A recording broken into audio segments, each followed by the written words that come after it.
In wrestling storylines, anything is possible, including the resurrection of the deceased. Here are 10 wrestlers who came back from the dead.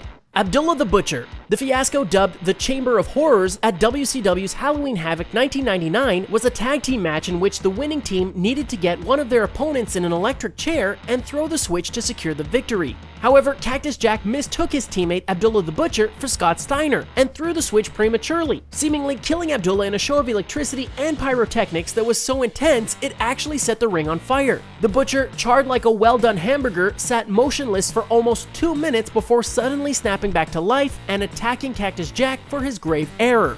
The Giant. After losing to Hulk Hogan in a monster truck match at WCW's Halloween Havoc 1995, the Giant, better known as Big Show, confronted Hogan in person on the rooftop of Detroit's Cobo Hall Convention Center. As Hogan attempted to fight off his attacker, the Giant fell over the edge of the building, apparently to his death. Hogan came out before what was supposed to be the main event title match and apologized for the accidental death that occurred earlier, which is when the Giant suddenly appeared to the shock of everyone. This could have been quite an epic bout, but the entire thing was botched when Hogan lost due to a lame disqualification as well as an interference by one of wrestling's worst gimmicks ever, the Yeti Kane. According to Paul Bearer, The Undertaker's sinister backstory involved him murdering his father, mother, and brother in a funeral home fire as a child. However, Bearer later revealed that Taker's brother actually survived the blaze, had been institutionalized for most of his life, and was seeking revenge on his brother. Although The Undertaker denied all of this as an impossibility, his nightmare came true when Kane crashed the first ever Hell in a Cell match at 1997's Bad Blood in Your House, ripped off the cage door, and delivered a tombstone piledriver that allowed Shawn Michaels to beat the Dead Man. Kane had returned from the grave, and his sibling rivalry wasn't even close to being over. Big Bossman. Although the actual match between The Undertaker and Big Bossman at WrestleMania 15 in 1999 was one of the more forgettable bouts in Hell in a Cell history, what happened immediately after the match was quite memorable. As Taker raised his hands to the sky, members of the Brood lowered down a noose which was slipped around the Big Bossman's neck. The entire cage was then raised along with Bossman, who kicked around helplessly before going limp as the arena lights faded to black. Big Bossman returned 2 weeks later and soon began a feud with Al Snow, making no mention of his miraculous resurrection. Sting. The Great American Bash 2000 featured a Human Torch match between Sting and Vampiro, which ended with Sting ablaze as he plunged from the top of a giant video screen. The announcers called the action as if Sting had died in the storyline from the freefall, which led to WCW's writers hotly debating how to properly explain his eventual comeback. According to former writer Kevin Eck, the discussion finally ended when a frustrated Vince Russo threw his arms up in the air and said he would simply put Sting back on the air without explanation, which is exactly what happened.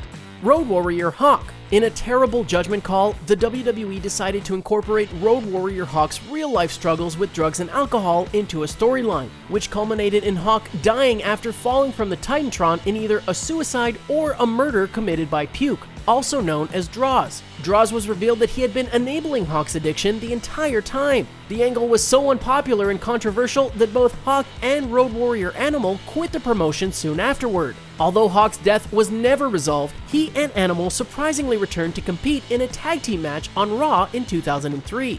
Paul Bearer. Poor Paul Bearer was actually killed in a storyline twice during his WWE tenure. The first occurred at the Great American Bash 2004, where Bearer was covered in cement after The Undertaker refused to throw a match against the Dudley Boys in order to save his manager. In a cruel twist, it was Taker who ended up pulling the lever and dumping the concrete as the pay-per-view ended. The promotion backpedaled on the next SmackDown, revealing that Bearer somehow survived, but he wasn't as lucky in 2012. In his last appearance with the WWE, Bearer was locked in a storage freezer by Randy Orton, but Kane later freed him, only to lock him right back up again. Sadly, Paul Bearer died for real less than a year later. Vince McMahon. At the very end of the June 11, 2007 episode of Raw, Mr. McMahon entered a limousine that promptly exploded, followed by reports of his presumed death on WWE.com minutes later. June 25th was then supposed to be a 3-hour memorial to McMahon, but those plans were derailed following the death of Chris Benoit the previous day. Instead, Vince appeared and revealed his own death had been only in storyline, and the show was instead turned into a tribute to Benoit. However, this also backfired when news emerged that Benoit's death was actually a suicide following a double murder, which Vince clarified the next night on ECW on Sci-Fi by dedicating the show to those affected by the tragedy.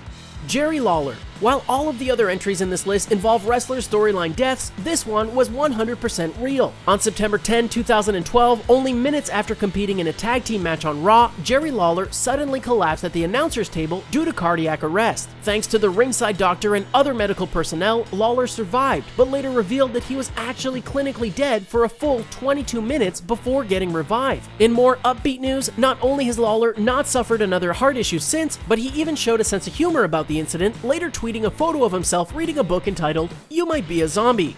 The Undertaker. Of course, The Undertaker had to make this list. The guy's entire gimmick is based on him repeatedly cheating death after being burned alive, sealed in coffins during casket matches, and entombed underground in buried alive bouts. In one of the most famous incidents, Kane interfered in a Survivor Series 2003 match between Taker and Vince McMahon and helped bury his brother, who remained dead for more than 4 months before making a triumphant return at WrestleMania 20.